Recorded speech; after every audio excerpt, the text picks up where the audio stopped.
Salut, bienvenue dans ma chaîne Lamberfly. Aujourd'hui, pour les amoureux de l'aviation, à la demande d'un ami qui va passer son stage dans un aéroport. Puisque vous savez, à la fin du stage, il faut faire un rapport de fin de stage. Je vais essayer aujourd'hui de présenter d'une façon générale comment faire un rapport de fin de stage. Donc, euh, on va commencer directement. Voilà le cours. Rapport de fin de stage présenté par Lamberfly. Donc, une petite introduction. Rapport de fin de stage. Donc, c'est le passage obligatoire après tout stage en entreprise, le rapport. Celui-ci permet à la fois de résumer votre expérience acquise durant votre séjour en milieu professionnel et aussi pour vous aider à faire le point sur ce que vous envisagez pour votre future carrière. Ça, c'est la structuration du document. Le projet de fin de stage se compose de différentes parties. Donc, on a la couverture, l'entête qui se divise en remerciements, sommaire, liste des figures, liste des tableaux et glossaire. Et on a le corps du projet qui se divise en introduction, développement, conclusion, bibliographie et annexe. Ça, c'est la page de garde du rapport de stage. Vous voyez, ça, c'est le logo de l'entreprise. Ici, vous mettez le logo de votre fac. Ici, c'est marqué rapport de stage. Le thème, si vous faites un stage pour agent technique d'exploitation ou mécanicien. Ici, vous marquez votre nom, stagiaire, le nom de votre encadreur, service, et vous marquez la période du mois, c'est-à-dire par exemple de ce mois et dans 3 mois.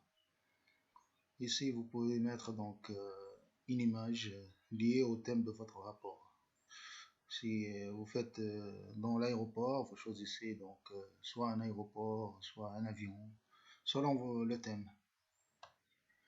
Il faut marquer votre prénom et nom.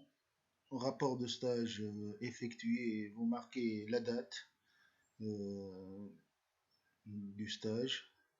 Donc, vous marquez la société, le nom de la société. Vous marquez aussi le logo de la société, son adresse, par exemple à Tunis, votre institut de stage, c'est-à-dire votre école, le diplôme que vous êtes en train de préparer, l'année, par exemple, cette année 2017, l'université, par exemple, Airline Academy et le logo de l'université.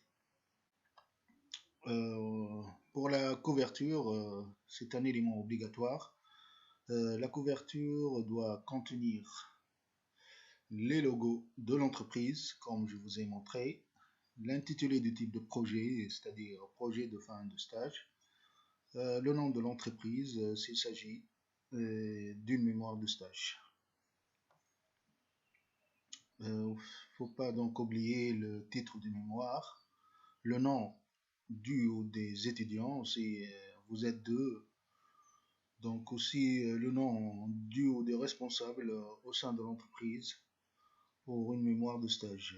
Aussi, on a le nom du lecteur qui évalue la mémoire. Et n'oubliez pas l'année universitaire en cours. Ça, c'est un autre exemple. Vous voyez ici, vous faites le logo de l'établissement. Ça, c'est le logo de l'entreprise. Ici, vous marquez rapport de stage, par exemple ATE. Vous faites ici votre nom et prénom, la date du stage, par exemple du avril à juin 2017. Le tuteur en entreprise, vous marquez son nom. Le tuteur académique, vous marquez son nom. L'établissement en formation, vous marquez votre établissement et votre formation et l'entreprise d'accueil dans lequel vous faites le stage. Ensuite, l'étape suivante, c'est remerciement. C'est un élément obligatoire aussi. Donc, pour un mémoire de stage, les remerciements doivent être adressés à l'ensemble du personnel de l'entreprise et à une ou à deux personnes en particulier. Généralement, donc, le responsable du stage ou du projet et ou le chef du service ayant accueilli le stagiaire. Aussi dans les remerciements, ça c'est un exemple de remerciement. Donc, vous pouvez écrire donc au terme de ce stage réalisé, donc par exemple à l'aéroport Tunis-Carthage, je tiens à exprimer mes profonds gratitudes et mes remerciements à tous ceux qui, de loin ou de près, m'ont aidé à effectuer mon stage dans de très bonnes conditions. Je remercie, vous notez, vous mentionnez le nom, le chef du centre et aussi tout le personnel, technicien et ouvrier, pour leur directive et leur patience tout au long de ce stage. Ensuite, vous passez au sommaire. Le sommaire aussi, c'est un élément obligatoire. Ça, c'est un exemple de sommaire. Voilà, donc le sommaire doit faire apparaître les numéros et les intitules des têtes de chapitres et leur pagination. L'intitulé des annexes et leur pagination doivent être présents dans le sommaire. Liste des figures, liste des tableaux, c'est un élément optionnel. Le glossaire, c'est un élément optionnel aussi.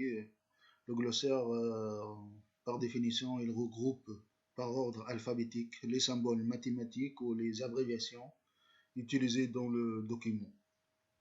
Voilà un exemple de glossaire. Par exemple, si vous utilisez donc des constantes, voilà, par exemple C, la célérité de la lumière, Cp, chaleur à pression constante, Cv, chaleur à volume constant, E, l'énergie, M, la masse, et gamma, rapport des chaleurs à pression volume constant. C'est comme ça le glossaire. Ensuite, on vient au corps du mémoire. Ça, c'est obligatoire. Donc, le corps du mémoire est divisé en trois parties. Une introduction servant lieu de chapitre premier, un développement lui-même divisé en chapitre sur chapitre, et une conclusion servant lieu de dernier chapitre. Le corps du mémoire commence par une introduction et s'achève sur une conclusion. Ça, c'est important.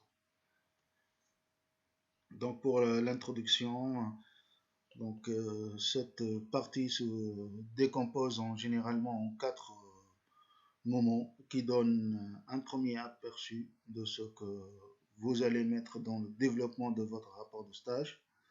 Vous devez en premier lieu donc indiquer les raisons qui vous ont poussé à choisir ce stage et ce secteur d'activité. Vous précisez également pourquoi vous avez décidé d'occuper ce type de poste. Et enfin, terminer en présentant de manière globale l'entreprise et les missions qui vous ont été confiées. Il ne faut pas donc dépasser une à deux pages dans l'introduction. Le développement, donc c'est vraiment rentrer dans le vif du sujet. Donc c'est le cœur de votre rapport de stage, la partie où vous allez pouvoir développer de manière plus approfondie chacun des éléments que vous avez mentionnés avant, maximum 10 pages. Le plus simple est de décomposer votre développement en deux parties comme suit. Donc, première partie dans le développement, on a une présentation de l'entreprise et de son secteur d'activité. Dans un premier temps, vous pouvez par exemple indiquer les concurrents, la structure de secteur d'activité, Ensuite, présenter l'historique, l'organisation et les forces et faiblesses de cette entreprise. Ensuite, raconter votre stage. Donc, dans un second temps, expliquer les différentes missions qui vous ont été confiées. Il peut s'agir de tâches à effectuer, des différentes responsabilités que l'on vous a accordées, mais également les objectifs que l'on vous a assignés. Puis faites un bref bilan de votre activité, organisation, gestion des temps, résultats obtenus. N'hésitez pas à mentionner les difficultés que vous avez pu rencontrer et si vous êtes parvenu à les solutionner. Enfin, vous indiquez ce que vos connaissances ont pu vous apporter durant le stage et les compétences que vous avez acquis. L'exemple de développement, vous voyez, donc on commence par la problématique, ensuite matériel et méthode, et enfin résultats et discussion. Pour la conclusion, donc la conclusion doit permettre au lecteur pressé de répondre à cette simple et unique question: que dois-je retenir de ce travail? Donc la conclusion résume le travail acquis et fait apparaître clairement si les objectifs ont été atteints. Ensuite, on a la bibliographie, c'est un élément obligatoire. Donc c'est la liste des références bibliographiques qui clôture donc le mémoire. Elle regroupe l'ensemble des sources de documentation ayant servi à la rédaction du manuscrit et qui ont été citées explicitement dans le texte. L'absence de bibliographie dans un mémoire technique est inacceptable. Donc c'est important que la bibliographie soit présente dans un mémoire technique. Pour l'annexe, donc c'est un élément optionnel. Donc les annexes ont pour but d'alléger le corps de mémoire d'informations pointues ou de résultats intermédiaires ou secondaires, mais néanmoins strictement nécessaires. Enfin, on a résumé et mots-clés, c'est un élément obligatoire aussi.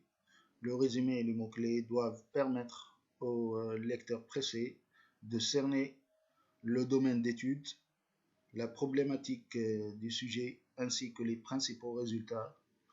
Ils seront placés en quatrième de couverture ou du dos de mémoire. Voilà, donc c'était une présentation rapide et bref d'un mémoire. Donc j'espère donc que j'étais clair et je vous souhaite un très bon stage et de bien réaliser une excellente mémoire. Voilà, donc je vous remercie pour votre attention et je vous dis à la prochaine. Salut.